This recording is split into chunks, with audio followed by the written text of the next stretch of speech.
Hello. Hello, GeorgeAnna. I have a question that I'm feeling your vibration to be very much different than the first time we spoke. Yeah. At my mother's. Yes. Unfortunately, at that time, we did not have a recorder. And if you don't mind, I'd like to repeat a question because I lost a lot of the information. And it's pertaining to Prayman. You gave me dialogue on what I consider one of my strongest guides, Prayman. And then you also reiterated to my last name, or my first name, which is Deborah. And I said that was like nails on a chalkboard when I heard it. And you explained Ra to me. Could you reiterate what you had shared with me prior? Let me do this one question at a time. Thank you. And since we are not the same person, you may have a different answer. And that's great. What we will say about Ra is that you had a very, how shall we say it? You had an incident with Ra. And we are speaking of Ra from Egypt. Mm-hmm. And this has given you a dislike for this word, for this energy.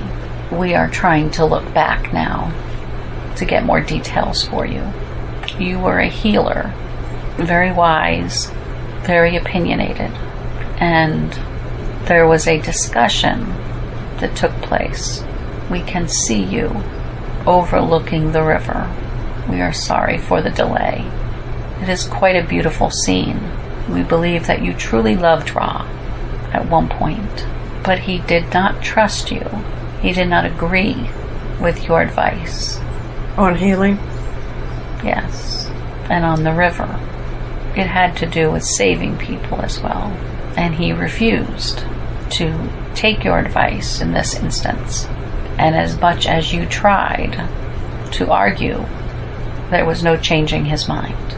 You tried your best to save those that were near the river's edge as it was about to overflow.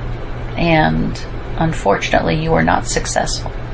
And we see that you lost your life while saving others. And in that moment of your passing, you were cursing Ra. Does this help? Yes. I was just wondering. You loved Ra as well. Mm-hmm. It is a very complicated scene.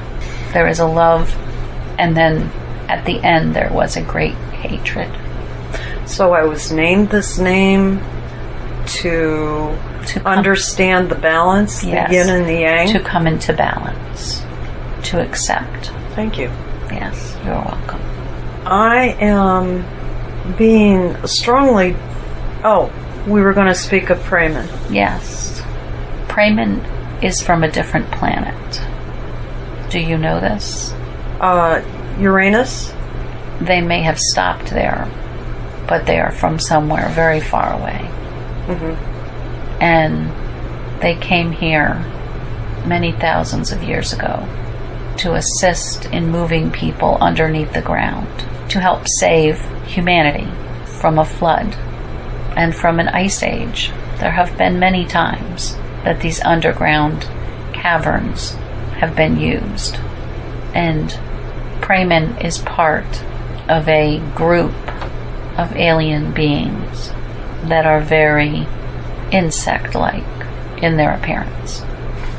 That is why my vision of the underground going deep into the sea and coming up into the caverns is so vivid. Yes. I was there with them. Yes, you are. And they are still my teachers today. Yes.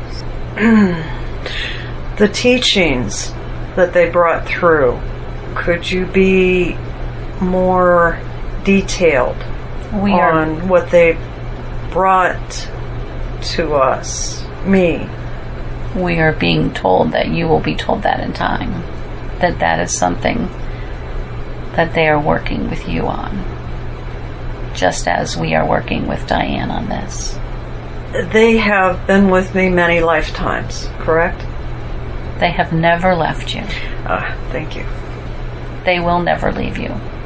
Where do they align with Atlantis and the guardians of Atlantis? They were there during that time, but it was more in hiding than out in the open. And this was due to the acceptance of their appearance. The native tribes were much more understanding than the Atlanteans.